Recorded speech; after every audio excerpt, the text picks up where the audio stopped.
kama wazazi wako kushabikia na kusupport, you know, in your journey, what you want and what you're passionate about.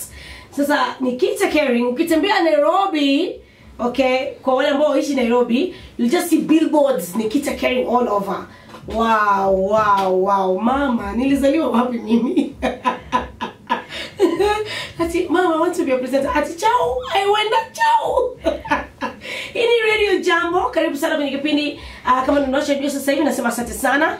Ikiwa imetimu sasa 7:18, mimi naitwa Masawe Japani, na kama nilivyokuambia hapo awali nitakuwa na psychotherapist Luna Odawa, na leo kabisa tutakuwa tunazungumza kuhusu masuala mbalimbali, okay, kisaikolojia, alafu pili jinsi ambavyo unakuza mtoto wako. Makosa gani unafanya kama mzazi? Lakini wacha nisiseme mengi, wacha nikaribishe mgeni. Karibu sana kwenye kipindi. Asante sana. Okay. Luna Odawa. Wow. Ulijiona siku moja utakuwa psychotherapist? Jani yako ilianzaje? I mean, how did you become you? Okay. When I was growing up, sikujua ninaweza kuwa psychotherapist. Really? Hizo enzi, the careers zilikuwa tu nurse, teacher, engineer, doctor, Yeah. So nikitoka campus, kitu nilijua napenda watu. And so kitu ilikuwa nearest sana kwa hiyo career ilikuwa teaching. Okay. So I'm a trained teacher. Oh really? Imagine. Oh wow, no wonder you're a therapist, because you know teaching needs a lot of patience. Yes. Just like therapy. Unakatu hapo. Don't you get tired? Is it a boring job? It's a very interesting job. Really? Yeah, even if I have another life, I would still do the same. Really? Yes. Uchokangi kusikiza shida za watu? Hapana. Mimi hufurahia sana kusikia watu wakiongea, na jambo la kufurahisha zaidi ni kuona kwamba kuna mabadiliko katika maisha yao. That's what makes me very happy. Okay. Yeah. Currently, what are you facing? In terms of career? In terms of the problems that you get. Kazini. Comparing, okay, it's been a year since COVID? Yeah, almost. So, let's compare before and after COVID. Okay. First of all, after COVID, I think mental awareness kuja ikawa very known. People started being very keen about their mental well-being. Hapo awali, it was a struggle even to explain what mental health is. Ilikuwa kama a western problem. Yes, in fact ilikuwanga wacha tuletea shida za huko ngambo. But after COVID, after COVID ndio watu wanaanza kurealize haya, mbona na feel vile na feel na siwezi jitoa hapo. Nini mbaya? And then COVID actually really brought out really who we are. Yani it's like tulikuwa tumekuwa stepped on in places that we have never been stepped on before. Huwezi tembea, huwezi ongea, huwezi enda kwa, huwezi ongea na watu vile ulikuwa unaongea, huwezi wa hug, huwezi go out, there are so many things zilifungiwa. And so it's like umekelewa mzigo, then so the best of you comes out or the worst of you comes out. So it affects the mental health of very many people. And so we started seeing more people wakianza ku find out about how can they be healthy, how can they be well, what do they need to do to feel different, the struggles that were there about just being in one space with people. Yes, people they are used to, but not used to staying with them for so long. Children being home for a very long time. Na pia mama ko busy, baba ko busy. So mama na baba, you know, avoiding each other, now they have to boom together. Okay. So it was really it's really brought out many issues in our society. Ilikuwa tumelenga tu tumesema they are not too important. So unapata we are getting more and more people seeking psychological help, from children to grandparents. So who do you see? Do you see children or you see people like us? Okay, I'm trained to do a cross. As a psychologist, you can do a cross, but I have a passion for children, and children being from the age they can express themselves to late teenage. And so when I see them, lazima nione wazazi wao, because they live in a context. So siwezi ona watoto warudi nyumbani na wazazi wasijue watafanya nini nao. So I end up also seeing the family. So I actually say I'm one of those therapists who see everyone. From the youngest to the oldest, as long as they're in that context of the children I see. Okay. Yes. Let me take you back kidogo. Umesema kusema kwamba kipindi hiki watu wamejua kwamba kuna mental health. Yeah, and of late kumekuwa na very many suicidal stories, you know, watu wamejiua kwa sana. Looking at the facts, ushaikuwa na client wako ambaye ameweza kujiua? Sijai kuwa na yule amewahi complete the suicidal attempt, kwamba ameweza kufanya mpaka akajiua. Most of the time waki seek help, they are in the either wame contemplate, wame attempt several times, and so by the time they come to me, I'm able to arrest it, your process, so that they don't complete. Sijai kutana na yule ambaye amekuja therapy alafu akajiua. Okay. I know people who are quite strong. Yeah, and they'll tell you, "Oh, me, I will, you know, I'll roll with the punches. I cannot commit. I cannot even contemplate committing suicide." But one time it crosses your mind. What does that mean? Kama therapist, what would you say? Kuna mahali ambapo kila mmoja wetu huwa tunafikiria kufa at some point. You know, there's a state of hopelessness that comes, but it's just that not all of us. It's like being on a graph. Kuna wale wako mahali pa it crosses my mind. Kuna wale I think about it more. Na kuna wale I am attempting. Alafu kuna wale I complete. Yeah. You know. Yeah. So all of us have in stages. one way. Yeah, in one way thought of, and any normal person has thought of, what's the need of living? And especially when you're faced with a vain situation. For example, ukienda matanga unajiuliza, yani nimeishi maisha yote tu for this. You know, it brings a lot of hopelessness. So at that point unaweza sema yenyewe there's no need to live. So you may cross to mind. So you are in a normal state. You are not abnormal. You are not mentally ill. You are not mentally unhealthy. You're just normal. Lakini ikifika mahali you're thinking about it more. So hiyo tunaita sasa suicidal ideations zinakuja mara kwa mara, then that becomes a problem. Yeah. Because the chances of you starting to have thinking of a method of completing are higher. Sababu ukifikiria sana uanze kuthink, unaanza sema, so nikichukua hii pengine inaweza nisaidia, nikifanya hii pengine inaweza nisaidia, nikifanya hii inaweza nisaidia. Ifike mahali mtu anaitia kitanzi, ina maana gani? Kwamba amekosa watu ambao wanaweza kutembea naye, and in this nikisema kwa Kiingereza a good support system. Ama basi tu I don't know, imefanyika kwamba yeye mwenyewe tu ndio ameamua this is gonna happen. Hakuna mtu anaweza fikiria tu nijitoe kitanzi ati hivyo tu out of the blues. Hakuna. There must have been something that has triggered that. Na kuna vitu vingi ambavyo husababisha mtu afike hapo. By the time mtu aone uhai wake haufai, there's something that ameenda through mpaka imefika hapo. Sometimes it could just be ni mgonjwa, ako mentally ill. Na watu ambao wako mentally ill, mental process yao haiko sawa. Kwa hivyo hawezi fikiria jinsi mtu ambaye ako sawa hufikiria. Okay. And so suicidal thoughts are very common in such people. Na utapata wanaweza jitia kitanzi not because they thought let me now do it. It's just that their mental process is not okay. When you say you're mentally ill, does it mean mtu tu ambaye akili punguani anatoa nguo barabarani? Please explain further. Okay. In detail. Ukisema mentally ill, there are very many mental illnesses. Okay. And so by the time tuseme, for example, umekuja kwetu, tumefanya tests, all the tests that are necessary, alafu kwe diagnosed with a mental disorder, lazima meet a certain criteria. Najua watu wengi on the street wanaweza sema tu, I am depressed. You know, it's a street word, but which we accept. And that word nowadays, unaambia mtu sio shengo, I'm depressed. Sio fanya nini, I'm depressed. Yani inarushwa tu hivi. You know, the word depression imekuwa kama hashtag. True. Yeah. Now, and to a lay person, it's okay because they don't know any other way to express it. So maybe when they are very sad or they are feeling hopeless, wanaweza sema I am depressed. But if you come to us as professionals, hatuwezi sema Masawe ako depressed until we have done a test that actually meets the criteria. Kwamba yenyewe tick all these boxes, and so tunaweza sema yenyewe ako clinically depressed. And so there are many other disorders. Ukisikia pia another word that nimesikia watu wengi misuse ni bipolar. Watu husema hata the weather is bipolar. Wanasemanga ati haijamua iko hot, it's cold, so iko bipolar. Again, another very misused word.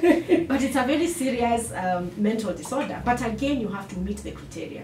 Lazima tuangalie, are you meeting all the diagnostic criteria yenye imewekwa, because kuna manual ambayo ufuata ambayo inaweza kuonyesha kwamba yenyewe you meet this criteria because you had these symptoms for this duration na zote ziko bila zatakana, so you meet this criteria, and so tunaweza sema sasa clinically yenyewe huyu mtu ako na hii mental illness, and so the treatment sasa inaanzia hapo. Okay. So when you say depression, how do I know that I'm depressed? How do I know? Because umesema ukikuja kwa kliniki yako, you go through certain tests to actually say, wow, this one is depressed. So how would you know if someone is depressed? So pengine ukuje, wacha nikwambia there's the common symptoms watu kuja nazo. Mtu atakuja na kuambia siku hizi silali. Sijalala for the last maybe atakwambia 1 week, 3 weeks, 4 weeks. Siku hizi kulala totally ama just a few hours of sleep? Watakwambia tu nilikuwa nikilala sawa sawa maybe before. I just used to go to bed, I sleep well, I wake up in the morning. Lakini siku hizi I'm struggling to sleep. Either I take too long to sleep before I fall asleep, or even when I sleep I don't sleep for long, or hata nikilala nikiamka sisikii kama nililala. I'm still very tired.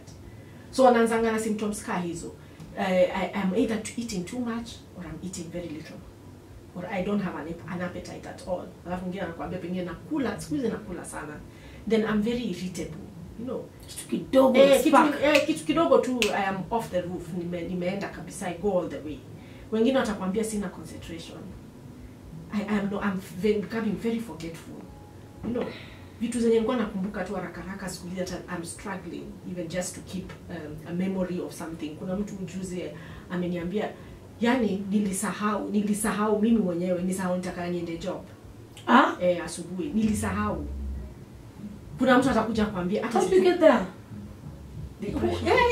Inakuja pole pole. So all these symptoms, hata ukiniambia hivyo sitasema you are depressed. So kuna test lazima nikupatie uone kama una tick hizo, because lazima umeet certain criteria.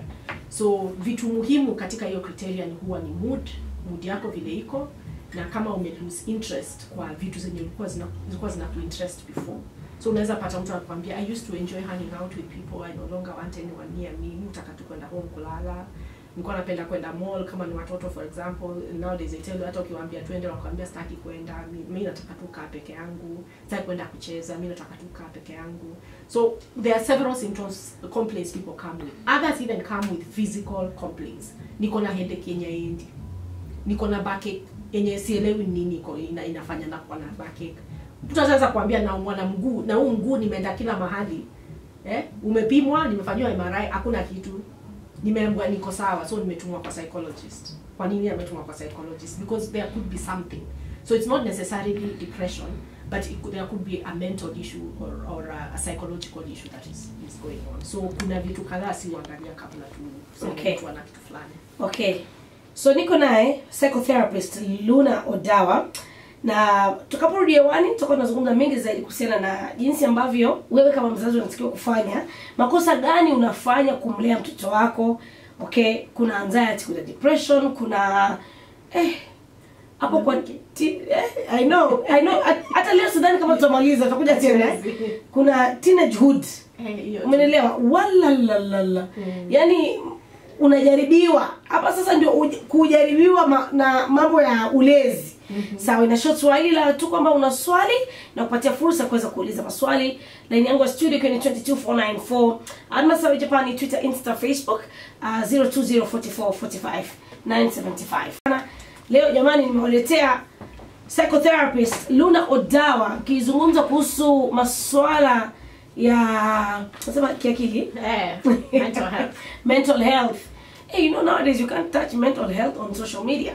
The other day my colleague Kamene Goro was trolled and she just posted a meme and it was ballistic. Yeah, because it's a serious issue. Si kitu ya kuchezea. That is the health of a person. Ni kama mtu kuambia wewe ni, let's say mtu akwambia wewe ni kidema ama una ulemavu fulani. Ama uambiwe kwamba uko na mtu akucheke kwa sababu uko na why I'm wondering why are people sensitive about mental health now and not then? Because of there's more awareness, of course. Watu wameanza kuelewa zaidi kwamba there is no health without mental health. Huwezi sema uko mzima kama hauko mzima kiakili. Okay. So hiyo ni kitu ambayo sasa watu wengi wameanza kujua kwamba pia kuna watu wengi ambao wako affected na mental health issues. Na kwa muda mrefu wamekuwa wamejificha. And so now they are coming out. Na wamekuwa sensitive kidogo because wanaona ni kama mtu akuelewi, ungependa kueleweka, sivyo? Ungependa mtu aelewe kwamba niko na depression but I'm normal. I'm not really at normal mentally, but I can live a normal life. So treat me, give me the support I need ili niweze kuishi maisha ni ya normal. Okay. So ni makosa gani wazazi hufanya kulea watoto wao? Wazazi at my heart because hao ndio ulea the kids I see. I know. Yeah. Wazazi wako ndio the social context ya watoto. Na remember mambo mengi, values, personality na just the whole life of a person starts from birth. So mzazi plays a very big role in the life of a child. So vile mtoto, the outcomes mtoto atakuwa nazo in later life are determined very early in life. Ukijua hata lugha ambayo utazungumza mara mingi huwa inatokana na malezi ambayo umekuwa nayo. So malezi plays a very very big role. You know, currently tuko kwa 21st century and most parents will tell you, no, I'm sorry, I don't want to raise my kids how I'm raised. You understand? Sasa sijui kama huwa ni kosa wazazi wanafanya kwamba wewe because you're proper. You know, when I wake up, hata kama niko holiday, me there's a purpose. You wake up, you make your bed. Kama kuna house chores unafanya, kama ni kuosha vyombo, kama ni kuosha nyumba, kama ni kuosha nguo. But of late unapata kwa family setups mara nyingi middle class, you know, nikiwazungumzia zaidi. No, there's a house manager who can do that. This child does nothing. Is it a mistake? It is a mistake. Parents make. It is a mistake because una deny huyu mtoto the development they need. A child needs to grow holistically. And part of the chores we do actually grow us. Ukiambia mtoto aweze let's say organize the room, you're teaching them a social skill. So they are growing socially. Okay? So you're also teaching them even just a life skill. The thing is with parents, sometimes we forget, we forget that we are raising these children for the world, not for ourselves. Our watoto wakifika 10, 11, 12, they're no longer ours. In fact, watakuwa nakuacha na kuambia, oh, you came. Oh, I'm leaving. Hi, mom. Yeah, that's how they will live because now they are there with the world. How are they going to operate? Are they going to fit in or not? And so that is one of the things wazazi lazima waweke in mind. We are raising these children not for ourselves but for the world. Yeah. Are they able to fit into the world without us? Because there are no guarantees in life. And so ukisema mtoto kwamba pengine haezi fua, haezi jifulia, hawezi jipikia, akienda katika maisha na asiweze kuwa na mtu wa kumfanyia hizo vitu, ataishi aje? Ataishi aje? Yeah. Huyo mtoto hata anaweza kuwa na mental breakdown because hakulearn mapema. It's not that they didn't have an opportunity. So parenting is very very key. Kitu kingine ambacho nimeona katika my practice a lot ni pia jinsi wazazi wanavyo how they relate to each other. You know, sometimes we think watoto haoni ni wadogo hata hawageti, you know, wanasemanga they don't get the vibe. They do. They get the energy, they get the vibe. Watoto huumia sana kama wazazi hawapatani. Watoto huumia sana. In fact, kuna mara mingi mimi huambia my colleagues kwamba when we refer to the Bible tunasema God hates divorce. Na huwa tunasema I think God said that because aliona watoi akaona children hate divorce. So they hate those infights. It affects them so much. You are affected to sana. So it is important also not only how you parent but also how you relate mkiwa mama na baba in the house. It really affects the children. Yeah. And it may hizo traumas ama hizo vitu zenye watu hupitia wakiwa young, it affects them in later life. Unapata mtu pengine alipitia maybe a family that was, you know, they were always fighting. Waki grow up unashindwa na huyu mbona pia anapigana. but that's the only way they saw it. So they think this is the only way to live it. So it's important wazazi pia waweze kuishi vizuri hata wakilea watoto. Okay. Kipindi hiki tuko kwa social media sana. Wazazi wengi wamepatia watoto wao simu. Sasa watoto wengi, wazazi wengine wamekubalia watoto wao kuwa katika social media. Instagram, Facebook, TikTok. You know? Maoni yako ni yapi kama child therapist? Is it advisable for a parent to allow their kids to be on social media? Social media is good. And I know parents Really? can stone me if they hear this. Really? Social media is good in the age these children are living. I have refused. In the age that these children are living. Me, I told my daughter, because, you know, ananipatia pressure and akuingia Instagram. Na mtu anaingia Instagram for nini? That's a good question. Because Instagram is for what? It's just for glam. There's nothing. It's just a lot of rubbish. Sorry, not rubbish per se, but it's not appropriate for her age. You know. Yeah. Yeah. And so those are the conversations. So anataka kunipatia pressure kumunia nguo all the time. Fashion. Mimi ni fine, I fine. No one of us has to leave the house. So social media is good. But let me tell you, when you give these children boundaries, it is good. Because you've given them freedom, lazima kuwe na boundaries. So that they are functioning within boundaries. CO2, there's freedom to be in any social media. Kwa mfano ukimuuliza TikTok, yes, they will enjoy one video, wacheke, will they want to see another one and another one and another one? Na wako na homework wanafanya. So let them know that even with this freedom that I've given you, maybe I've bought you a smartphone. Yeah. There's responsibility with it. And there are consequences of doing some things. And there are some things that are not for this time. The fact that maybe I'm on Instagram or I'm on Facebook or I'm on TikTok at my age doesn't mean that even you, just because you have a smartphone, lazima uwe kwa hiyo social media. So ni vizuri mkiwa na hiyo conversation before you buy the phone. Because sometimes after buying the phone, so very hard. At what age should you allow your child to be on social media? Kuna watoto wako social media and they are earning their monies and they are just 7 or 5. I don't mind. I don't mind when it's you know, she's getting from it that way. But I also don't want my child to be pressured, because you see, social media has also gives your child some kind of pressure. True. If at my age at 39 napata pressure ya social media, what of this 14-year-old child, 11? True. And you, kama unajua mtoi wako, unamjua vizuri, have those conversations with them. You know their personality, not all of them can keep. My kids think I'm so backward, by the way. I know most of them, when they have such boundaries. I'm so backward. Mimi mshamba. Wanasema wewe ni mshamba. I know, lakini simindi hiyo shamba ndio mimi ndio niko. So unajua, lakini utawakazia kwako, but they can go to someone else and they still have access. So the good thing is have conversations. Waambie nyewe, wacha nikwambie, fashion will always be there.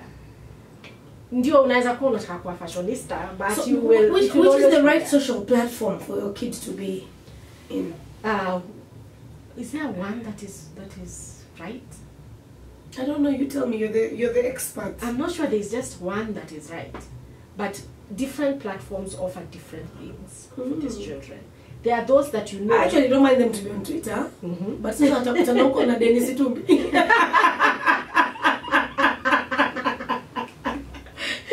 So each platform has its own. Ama huyu Ringtone apoko. Well, Ringtone is not on Twitter. I mean the level of okay, so we move on. So every platform has its own good and bad. So ni vizuri tu ukiambia mtoto wako. Kwa mfano, ukiingia TikTok, ndio there are videos you need to laugh at some point, yes. But look at how much time you spend, because once you download one, it will take you many more that you want to see one after the other, and you may not be able to complete your homework. It's affecting your concentration because you always want to go to it. So as much as maybe unafanya homework, you want to sneak into your phone. Go and make a video. A hot video. Yes. So ongea nao waelewe. So I know sometimes waelewi. I know many children I meet right now, they tell me their career, they want to be on social media. I mean, that's their career. They are seeing people earning so much money doing stuff that they think they can do. And yes, they can earn money, but life is not just about earning money. True. Yeah. So there's much more than that. So those are conversations that you need to engage your child, because every child is unique and has unique characteristics that would either thrive on social media or actually be killed on that social media. Yeah. Yeah. Plus, what's on social media? Yeah. You understand? You don't have to expose them to some people who are going to dictate how they need to live their lives, that you need to get to a proper hotel, rather you need a stay vacation or a holiday. All you need is an older man. Yeah, so it's propagating. So some of us, we are scared because I'm raising girls. True. You understand, yeah? Okay. Jamani, ulezi. Wanasema kuzaa si kazi. Hapo kwa ulezi sasa. Hapo kwa ulezi. Kulea ndio kazi. Kulea ndio kazi, absolutely. Tukimalizia tu kwa sababu ya muda jamani, tuna dakika 4. You're definitely coming back. Hatujamaliza. Yeah, I don't know. Depression. Nimerudi kwa depression. Okay? Wow. It's well like depression because I've hosted several guests. Mtu anakuambia Masawe nilikuwa depressed, and during this period I was in a dark place.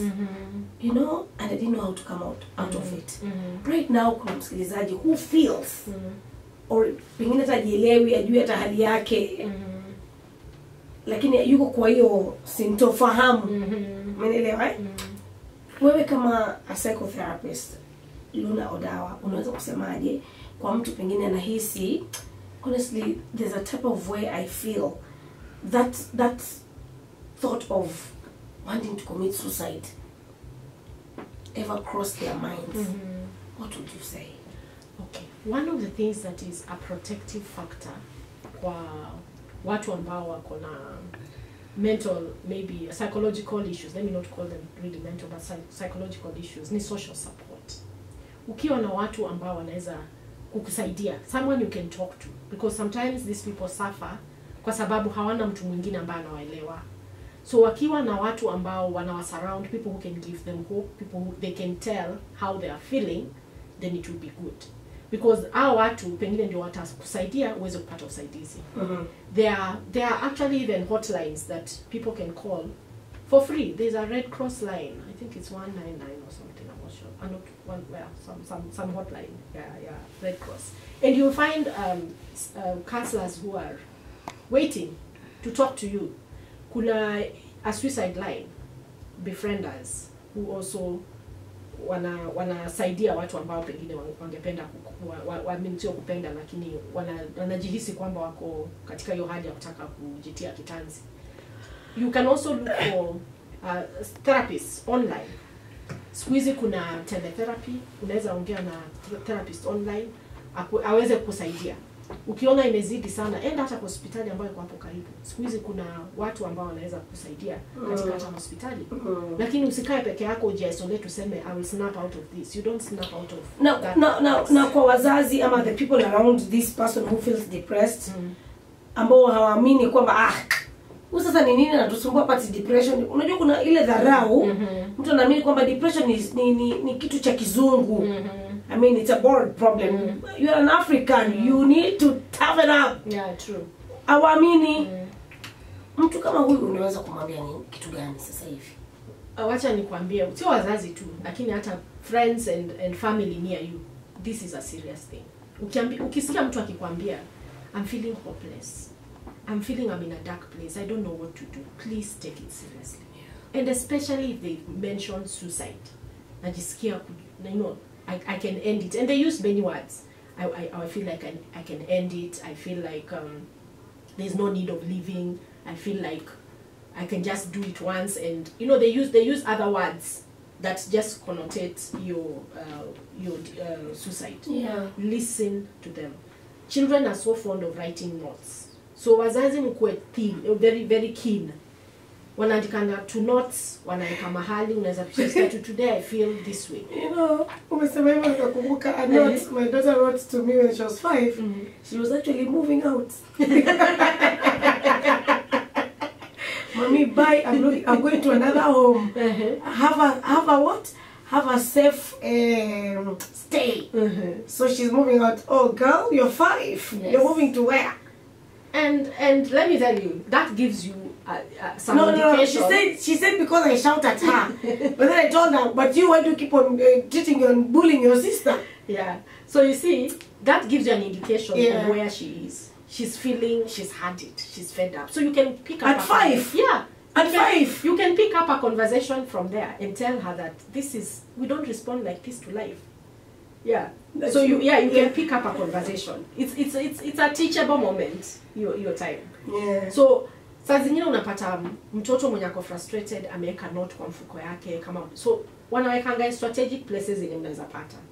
Kama unafua, of course utaangalia mifuko, utatoa uangalie ushindwe, what is this? So sometimes when someone is in this state, huwa tuna indications here and there. Anapenda kujifungia kwa room tu. But then what happens with teenagers? Oh, teenage is another stage. Next. But then you're definitely, for real, you're definitely coming at Jamaliza. Where kuna how to handle a teenager. Wahala. Yeah, that's just a whole different stage of life. You need to pick 2 hours. Hata si 1 hour. Na niruhusu wazazi waweze kupiga simu.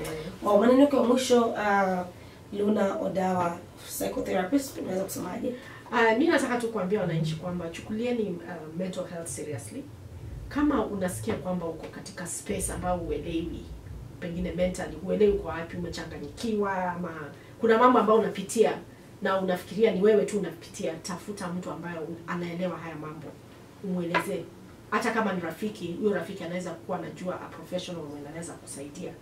Kuna mahali pengi sana ambapo wanaweza saidia watu in their mental wellness. So take it seriously, na sisi kama marafiki wa watu na familia, let us also look out for others. Tusiwaachilie useme tu yule anapendanga kukaa peke yake, hapana. Let us look out for other people so that they also get to enjoy good mental state, because there is no health without mental health. Okay. Yes. How do we follow you? Oh, nifuate kwa wapi? How old are your kids, Luna, before you go? Oh, my first one turned 22. Wow. And my second one is 18. What? Yes. So utatupatia experience the next time you come, eh? And I'll get from experience. Umeona fire? Nimeona. The 22-year-old is a girl or boy? A girl. My 22-year-old is a girl and my 18-year-old is a boy. Okay. Different experience, definitely. Very. It has been easy with what? The boy or the girl? Hey, akinisikia anaweza nichapa. It has been easy with the boy or the girl? Girls are a little easier. I would say maybe because I'm a woman. I'm not sure. But boys are very loving. Aww. So they all have a different... They have a different way of looking. I guess because I'm a woman, I understand female issues. So it's easier to... Understand her. Yes. And the boy, because he's a man, I think a man would understand him better, but they're very loving. Yes. My mom. Yeah, yes. My mom. Where are you from? Oh, hey, really? Excuse me, that is not you to ask. Where's your father? Yeah. So, yeah. Kuna mambo mengi sana ya kiakili ambayo tunaweza ongea, but just take care of your mental. Okay. Yeah. Okay. Stay sane, eh? Stay sane. Unajua jana niliuliza swali fulani, nilikuwa na mada, samahani na kurudisha nyuma kidogo. Nikauliza wasikilizaji, how do you avoid stress in your life? In your free time, please follow me at Masala Japani. Go through what guys were responding, what the guys were saying. And 3/4 of the messages, I drink to avoid stress. Yeah. So alcohol ndio centerpiece ya maisha ya mtu. Yeah. Even ndio anaona anaweza handle stress, but that is what we call negative coping. Ana cope na kitu yenye inaweza mdestroy. Yeah. So You lose yourself. So that is negative coping. Okay. So uliniuliza vile unaweza tufuata, unaweza nipata kwa 0716. Okay. 374 566 ama tunapatikana KMA Center hapa Hill. Unaweza kuja ututembelee hapo, tuna ofisi, kliniki yetu iko hapo block C 1.2. Pia tuko kwa Facebook Blossom Consulting Services, unaweza tupata hapo. Na hata kwa Instagram Blossom iko hapo. Blossom at just Blossom at on Instagram. Blossom. Yeah, just Blossom. Okay. Okay. So thank you. Tutembelee na tutaweza kusaidia vile tunaweza. Okay. Namba ya simu zero ngapi? Kwa mtu ambaye mwingine mmoja angependa kusema nayo moja kwa moja. 0716 374 566. Okay. Yeah. Amazing. Kabla sijasahau, considering what is happening currently, na COVID, na loss of jobs, mishahara kukatwa, mtu alikuwa na certain kind of lifestyle, companies, should they consider having therapists? Sasa hivi kama tu a certain department katika ofisi. Do you think right now most companies should consider that? They can use different ways. They don't necessarily have to employ a therapist, but they can use the therapists that are there, because sometimes employees don't like in-house people to know what they're going through. Yeah. And so what is happening even to other companies ni kwamba wanaweza Twitter tuende tuongee na employees wao about just their mental wellness, because they'd rather go out there. And then also insurance companies right now are covering for mental wellness. Yeah. So mtu anaweza enda therapy sessions na zinalipwa na insurance company. But Okay. it is true that many people are affected. Okay. Okay. So, ciao, adios, I'm done.